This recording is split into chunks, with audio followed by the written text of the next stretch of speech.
In the heart of ancient Ethiopia, amidst the rolling hills of Sheba, a prophecy was whispered. A queen would rise, a queen like no other, stronger than kings, wiser than the sages, more cunning than the greatest warriors. Her name was Makeda. Thunder rumbles in the distance, foreshadowing a storm of destiny.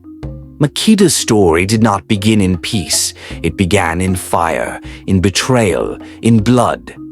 Her father, the great King of Sheba, ruled with wisdom and strength, but strength invites jealousy, and jealousy brings danger. The sound of hushed whispers, blades being drawn in the darkness. One fateful night, treachery struck. His most trusted counsel, those who swore loyalty to the crown, turned against him. A knife in the dark, a coup in the palace, the King of Sheba fell. A pause, a baby cries in the distance. And with his death, the future of Sheba was stolen. The wind blows, the sound of galloping horses fills the air. But there was one hope. A child, a daughter, a newborn princess carried away under the cover of night. A woman's voice, soft but desperate. We must hide her. She is Sheba's only hope. Through mountains and rivers, across the desert sands, the princess was taken far from the grasp of those who murdered her father. Makeda was not raised in a palace. She did not grow up with silk robes or golden crowns. No, she was raised in the wilderness, among the warrior priestesses of the mountains. The clash of wooden swords, the breath of warriors in training. From the moment she could walk, she was taught to fight. Her hands, trained to wield the blade, her mind sharpened like a spear of wisdom. Pain became her teacher, strength her companion, and vengeance her destiny. As she stared into the flames, she did not dream of love.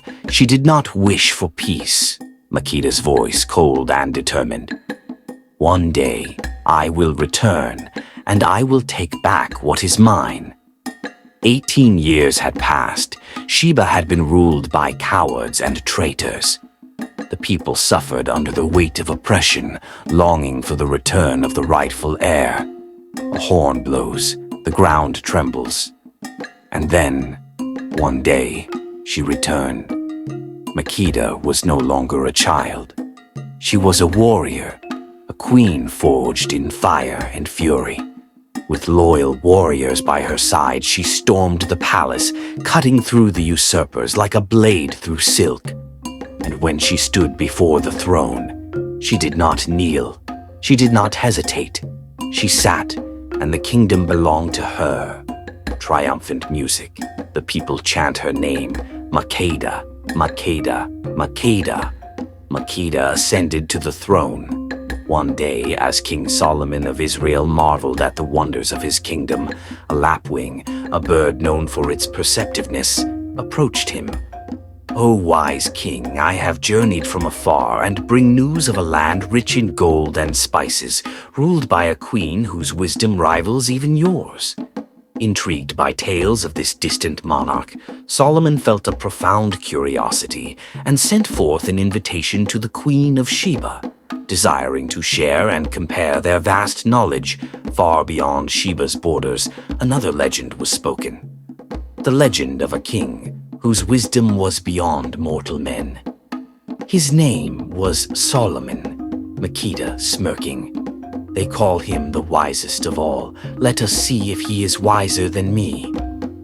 Queen Makeda, upon receiving Solomon's message, prepared for a journey across deserts and mountains. The caravan sets off, crossing vast deserts. With a grand entourage carrying gifts of gold, spices, and precious stones, Makeda set forth to Jerusalem. But her true gift was not wealth, it was her mind. Upon her arrival in Jerusalem, Queen Makeda was received with great honor. Your reputation precedes you, O king. Let us see if your wisdom matches the tales I've heard. I welcome your challenges, noble queen.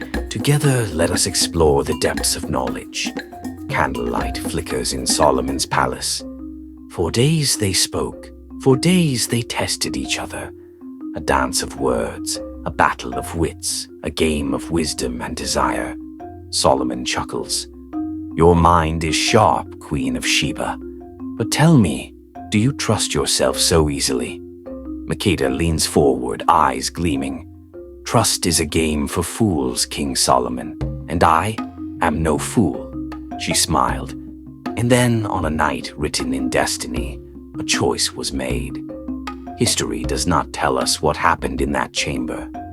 Only that when Makeda left Jerusalem, she carried more than wisdom. The storm returns. Thunder cracks. Sheba is in turmoil. When Makeda returned to Sheba, she was not alone. In her womb, the blood of two nations beat as one, the nobles angry and afraid. She carries the child of a foreign king. This is betrayal. And so the fires of war burned again. The people cry out. Makeda did not beg. She did not bow. She fought, and she won. Years later, her son Menelik journeyed back to Jerusalem. There, he discovered a dangerous truth, a whisper, the Ark of the Covenant, the very voice of the divine, hidden in Solomon's temple. And in the dead of night, he took it. The Ark was carried back to Ethiopia, hidden in the heart of Aksum, where it remains to this day. Queen Makeda ruled until her final breath, a queen feared by kings, loved by her people, and immortal in legend. And even today, the Ark, her legacy, her story, lives on. If you love this story, like, subscribe, and comment. Thank you.